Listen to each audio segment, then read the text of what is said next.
Hey, everybody, welcome to the Theological Dilemma. My name's Keith, and today we really get started. I know we had the intro video, we kind of introduced the channel, but now we really get into the building blocks or these theological dilemmas that I have, and maybe you have as well. The first one is this phrase, I don't know. I don't know is such a well-used phrase by most people, but importantly, it's a phrase that we typically don't really think about at the end of the day. A lot of people will say, I don't know, and they'll say, I don't want I don't know for an answer. And it really comes through in Christianity. And we speak about Christianity because that's my background, that's where I come from, that's the faith that I deconstructed. And the phrase I don't know is the key phrase if you go through deconstruction. And you probably ask, well, what is deconstruction? So we're going to throw this whole big conglomerate of things in this first video and maybe break it out a little bit more later. We don't want to make these too long, but deconstruction is the process of breaking down or unbuilding the blocks that built your faith up. And a lot of people say, well, that's crazy. Why would I do that? But sometimes you need to pull away some of the bricks to see what you really believe. The whole process or the thing with deconstruction is taking everything down to get to the one place that's the core of your belief, that bullseye, the very center, the thing that your faith cannot live without. When you get to the place where this is the core, this is the basis, if you strip everything away from your faith, then you just have to think, do I have any faith in what I believe? Let's say Christianity, because that's what we're talking about. Christianity, the core I had to get to, the core, very core belief that is that Jesus is real and he's my savior and he was resurrected. So when I got to the very core of it, when I got to the very basis of my belief, that's the core. If I stripped that away, then technically I wouldn't have any faith. My deconstruction took me to a place of where there was no faith for me. I didn't believe in anything of a Christian value set or a Christian belief, anything that the Bible said. Everything was gone. I mean, Paul says in the Bible that if you don't believe in the resurrection is the basis. If you don't believe in the resurrection, then everything else is a lie. Nothing else matters in the faith of a Christian.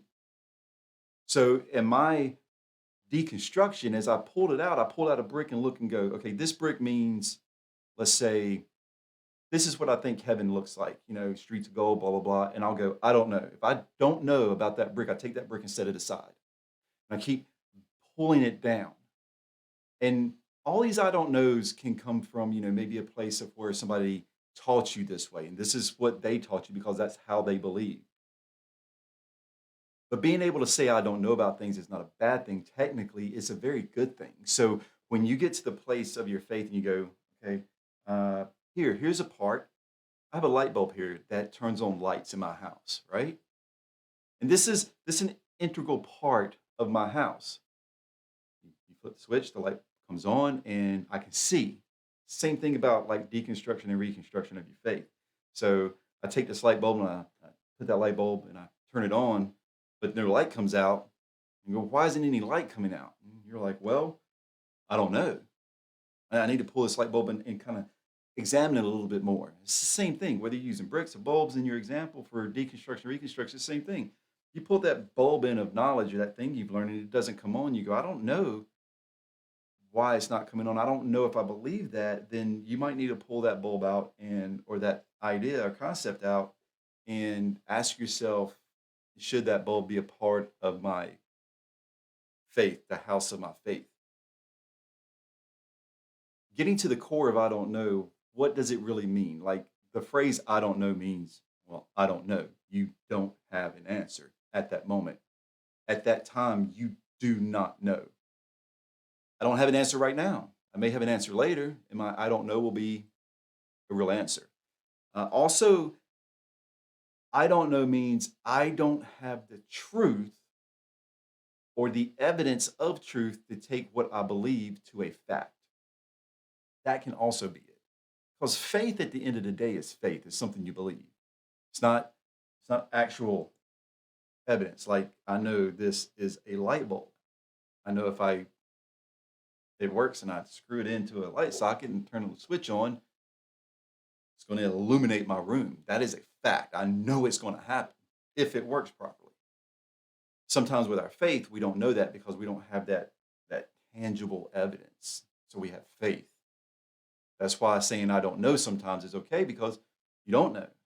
Remember one time a guy asked me and he's like, "Are you sure that you're going to go to heaven beyond a reasonable doubt?" I mean, like there's no way you don't know this. And I'm like, "I believe I will," because that's what you believe as a Christian. But at the same time, you really don't know. There's no real evidence. I mean, you've never talked to anybody that's gone to heaven and come back and said, "Hey, when you die, these things happen." All you really have is the faith of a Bible, a faith of others, you know, experiences in supernatural things or uh, what other people has told them or what we've learned based off an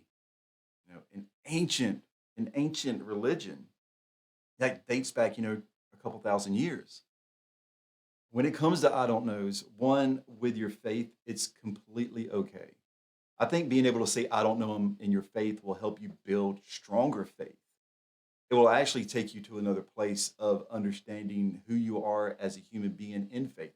It might actually help you understand other human beings in faith. Like, why are we so different? Well, I don't know. Let's break back these barriers, these walls, these building blocks that we put in all these years of separating ourselves from people. But what I don't know why we separated. Why did we separate ourselves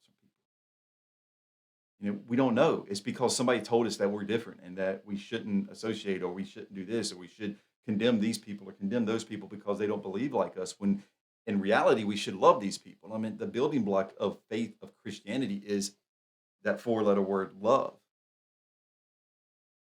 But we do so many other things. And my answer to that is I don't know. There's so many facets to theological dilemmas in our lives. And the problem of evil, fear of the Lord, where is women's place in the church and all these things. But at the end of the day, we really don't know. We're just basing it off of what we read and our interpretation or somebody else's interpretation of these concepts and ideas, these theology um, conversations that people have. And some of us sit in the background. It's like, I don't know what they're talking about, but I'm going to act like I do, or I'm going to believe like they do because I don't want to be casted out as different. I think that's where, as people, in and speaking directly to people who are Christians, we really need to change because we need to stop just saying yes. I'm going to follow you, or I'm going to follow you without any thought process, without any like research or understanding of who you are in that, and asking yourself, do you really know that's true? You can believe it. It's fine to believe it, but you have to realize you're just believing it. It's just a faith. Maybe there's a truth that will change your mind, and being able to say I don't know will open you up to allowing people who say this is the truth to look at that truth, evaluate that truth, and go, okay, maybe I can incorporate that into my life. Sometimes we shy away from saying I don't know because we feel it weakens our faith, it weakens our testimony, it weakens something in us as a Christian. Actually, as I said, I think it strengthens us. Being able to question or doubt things strengthens us because it sets us into a place to research, to dig deeper, to understand and learn more. And maybe that's what we need as grace in our lives and grace for other people is to say, I don't know, to doubt, to question. Maybe these things are these ideas are what you need to ask yourself or to come to terms with. And that's what we're here for at the Theological Dilemma. We're here to grow and to kind of come together as community and say we all have these these places where we don't know, and we're looking for others to join along in this journey. And maybe this is your battle, this is your struggle, this is your strife, and it's okay. So what I would like for you to do is take some time and ask yourself, have I ever went through a deconstruction phase? Have I ever went through a phase where I looked at things and said, I don't know, and remove that for a moment so you can get to the core of your beliefs? I think we all need to get to the core of our beliefs. one of the things I want to talk about in these videos is who is the real Jesus, and not give you an answer of who the real Jesus is, but kind of lead you in a direction to understand how you find that for yourself.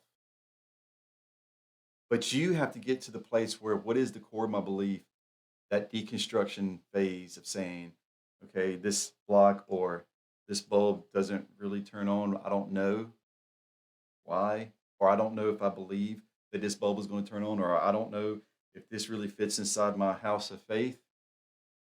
Maybe that's what you need to do. Maybe that's where you need to go and see.